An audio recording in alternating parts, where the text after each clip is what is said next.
Today I am reviewing this custom sunshade for my Kia Soul. We have this 2016 Kia Soul right here, and this one is made for it, which is really nice. Comes in this nice case. Let me go ahead and open that up.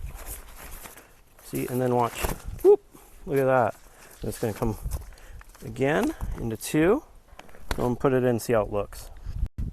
There it is, all in. You can see that full coverage. Totally looks like it's made for the car, which is super nice. And with the spring-loaded design, it's a lot easier to put in and out, blocking those UV rays from keeping the car cooler, from warming it up. You can see it from the inside, and protecting my nice interior. You can see it has this little Velcro right here to make it go around the rear view mirror, and you can see the complete coverage.